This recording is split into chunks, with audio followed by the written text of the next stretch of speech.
Hi everyone. Yeah, as Tao has introduced some of my work about the spatial temporal forecasting on networks, here I'd like to introduce some part of my works during my PhD, which is about inferring demographics from spatial temporal activities using smart card data.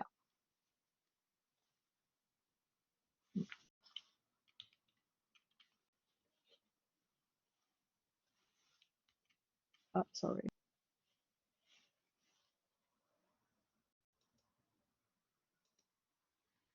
Yeah, this is the outline of today's talk, which is consisted of 5 parts, namely introduction, data source and the pre-processing, the relationship between the travel patterns and demographics, and the tensor-based demographic prediction, and finally a brief summary. Demographic analysis is a study of specific populations to describe its characteristics such as age, gender, income level, occupation, and others. It can also analyze any kind of the living populations, for example, one that changes over time or space. In real world, demographics is also linked with the geography and human dynamics, which is referred to as the geodemography. It is the study of people based on where they live. So such information can be used in many real-world applications, such as the targeted market and the public policy making. Traditionally, the collection of the massive geodemographic information is through the survey, such as the census, which is very expensive and time-consuming. I think the previous presenter, Peng Yuan, also mentioned that. In this study, we attempt to use the smart card data to predict the demographics of the passengers, which can be further used to infer the geodemographics because we know the home location information can be feasibly detected from the smart card data. This flowchart shows the 4 main steps to use the smart card data to predict the demographics. The first step is the data processing. Next, we propose to use a tensor-based method to represent the smart card data. And based on this tensor-based representation, the tensor decomposition techniques will be utilized to extract latent features from the smart card data for demographic prediction. The data set used in our research includes the Oyster card data and London travel survey data. In Oyster card data, it records the tube, bus, and tram journeys.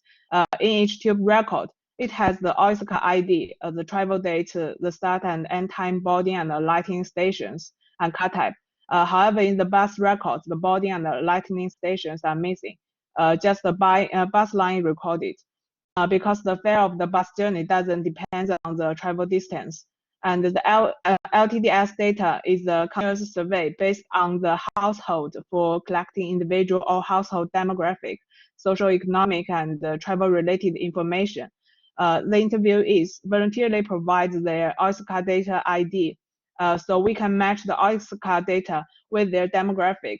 And in our research, over 9,000 users are matched. Thus, the LTDS data can provide the ground truth to validate our method in this study. All the data has been anonymized for the privacy concerns. The social demographic data used in our study are listed here. We focus on 4 demographic prediction tasks, including the age group, the gender, car ownership, and the income level prediction. The data processing step, the first thing is the data cleaning. We remove the invalidated records, such as the tube records with no entry or exit station. The second step is the trip chain generation. A trip here is defined as a one-way journey from the origin to the destination for a certain purpose. So it may consist of several segments defined as the transfer between the buses or bus and the tube. In our previous study, we have studied the relation between the travel pattern and the demographic groups. In this figure, each column indicates each column in the left indicates the demographic group, and each row represents travel pattern. it shows these passengers with some similar demographic characteristics are likely to have some similar travel patterns. This research lays the foundation of the study of demographic prediction. However, our previous work is done by extracting the aggregated features from smart card data. The feature engineering process is very time-consuming, and it is ambiguous and non-trivial to identify all useful features for the demographic prediction. Thus, in this research, we propose a better way to each individual's spatial temporal activities from the smart card data for demographic prediction. Because the raw smart card data cannot be directly used for the demographic prediction. Here, we mainly focus on using the smart card data to infer several demographic features. We propose to use the tensor-based method to represent the smart card data. The tensor means the high-dimensional generalization of a vector or matrix. Here in the right figure, we can see the tensor with different dimensions. The dimension of a tensor is also called rank. In traffic data, because the traffic data always includes the temporal feature and location information, so the tensor is usually used for represent the traffic data in many different researches.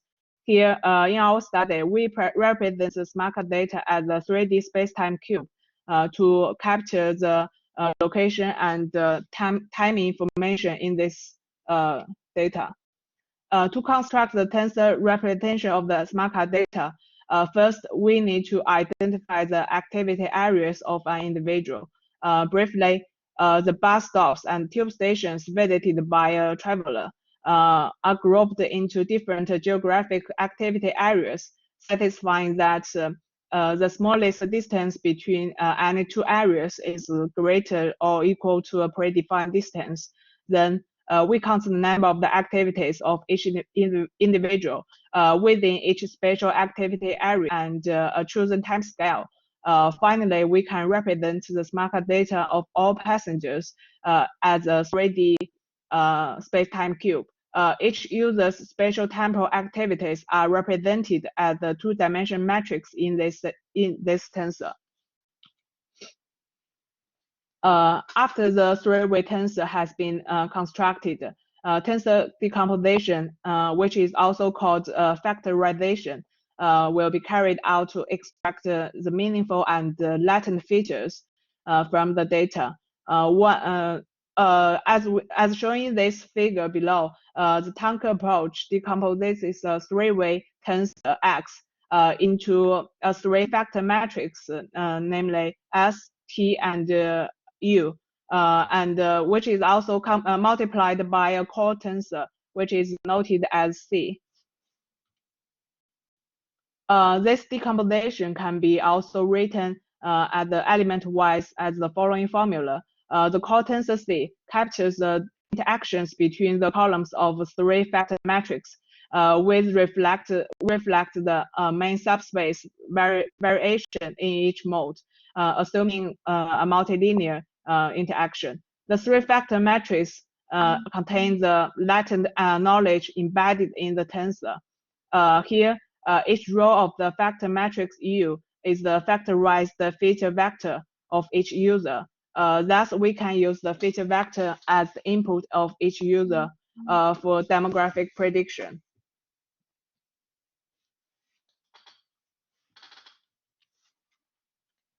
Demographic prediction problem can be treated as a multi-class classification task here. However, it always suffers from the class imbalance issue. For example, the majority of the passengers are middle-aged adults. The class imbalance issue may have a detrimental impact on the application performance. So in this paper, we propose a multi-level classification model to tackle the imbalance classification problem. The main idea is to split the imbalance multi-classification tasks into several subproblems. The dominant class should be identified first from all classes, and then the rest can be done in the same manner. For example, as shown in this figure, If a dataset consists of 20 samples categorized into 5 age groups, labeled from A to E, of which the sample size is 10, 7, 1, 1, and 1, respectively, the multi-level classification model will firstly classify the data into 2 groups, A and not A. Then the rest of the data will be classified into B and not B by the classifier. Finally, the third level classifier can separately identify classes C, D, and E. So in this way, we can partially solve the class imbalance problem. Here we use 4 metrics to measure the prediction performance. The first is called accuracy, which measures the proportion of correctly predicted examples in the set of all examples. And the second, precision, measures the proportion of the correctly predicted examples in the set of all examples assigned to the target class.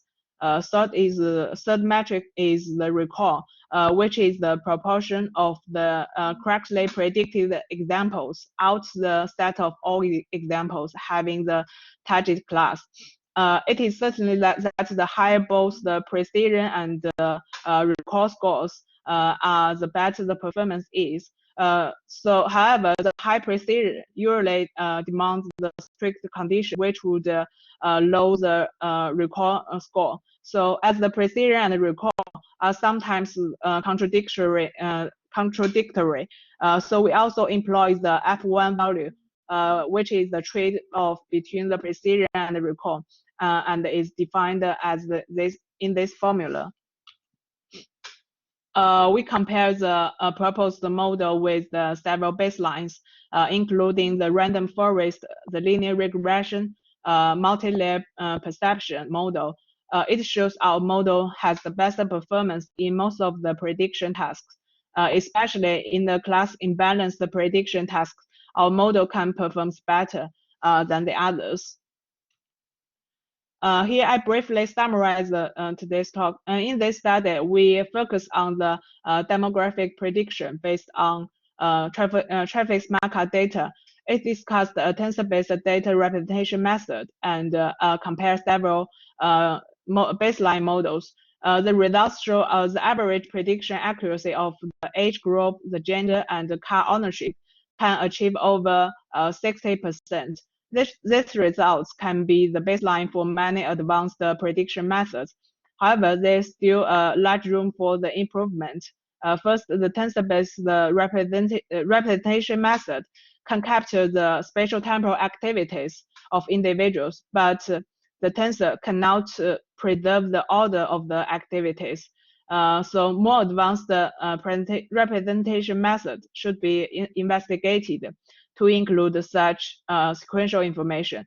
Second, some inference tasks are correlated. For example, the average income level of the elder is usually lower than that of the middle-aged people. So it is necessary to investigate the correlations between the tasks and use the multitask learning method in the model to improve the prediction accuracy. Actually, the limitations mentioned above has been initially solved in some of our published works. We use some more advanced smart card data representation methods and more advanced prediction techniques like the deep learning to infer the demographics. And in combination of the inferred home location from the smart card data, we can also generate the mapping of the geodemographics. If you are interested in our work, please check more details in our following publications. We welcome further discussion and cooperation in this topic. Yeah, thanks for all your attention and any questions.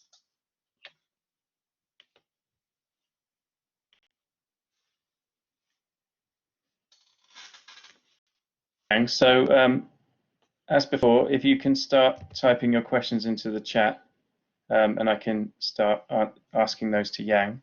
While we're waiting for that, Yang, I have a quick question for you. So you're working in the case of London, so you've got the Oystercard data set and you've got this very nice linked London Travel Demand Survey data. Yeah. I don't think many cities have that. Also, London is quite unique in having a very well-developed underground system, at least within the UK. So people use that quite well until now. Obviously, people have been using that quite a lot. But different cities will have different patterns of usage of their transportation systems. So how would you apply your method in other cities? Would you have to completely retrain your models, or do you think you could perhaps transfer some of the learning? Yeah, you can see from this work, the first published paper in the CUS, we use the London's data to do the prediction, and we use our labeled data to train the model, and use the unlabeled data to test the model. The ground truths come from the national statistics to validate the model, and it works well. However, as you mentioned, the labeled data may be unavailable in most of the cities around the world. I think because currently the model is the supervised classification, so we need the training data. But we are also considering the issues. So maybe in the future we can use semi-supervised learning, which is only utilize the small labeled data to train the model, and a large unlabeled data. It uses both labeled and unlabeled data to train the model and to produce more results of large populations. And if for the cities without the the true demographic labels, I think maybe we can try to use the clustering method to try to analyze. But to be honest, it will be harder to generate accurate geodemographic mapping for cities without the true demographic labels.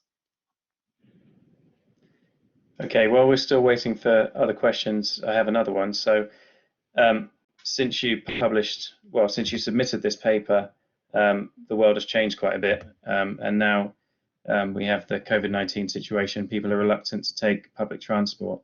And there's been a lot of anecdotal evidence about the fact that more affluent geodemographic or more affluent demographic groups are more able to adjust their travel patterns, for example, by working from home or getting home delivery of food. How do you think your method could be applied to look into those kinds of problems? Sorry. Do you mean actually in our previous research, we focus on the passengers, which is called the frequent public transit users. Because the smart card data, even if you take the public transport every day, the smart card data is still a sparse data set to describe your whole spatial-temporal activities during a day. So if you during the COVID-19, if people seldom use the public transit, it will be hard to use such data sets to do this research. Because the assumption of our study that the spatial-temporal activities and the travel behavior can describe a person, to profile a user to a large extent. So if without such information, I think it might be impossible to do such research. So in that case, what would be the ideal data that you would need to adapt your method to deal with the current situation where people are using public transport less? Okay. For example, in some of our projects, the government and some other research groups started to use some GPS trackers to record people's trajectories. I think ideally the GPS trajectory is a much more better data source for such research. But as you know, the population size which we can get their GPS trajectories are quite limited. So GPS is maybe another ideal alternative data source, but it also depends on the data quality and the data size.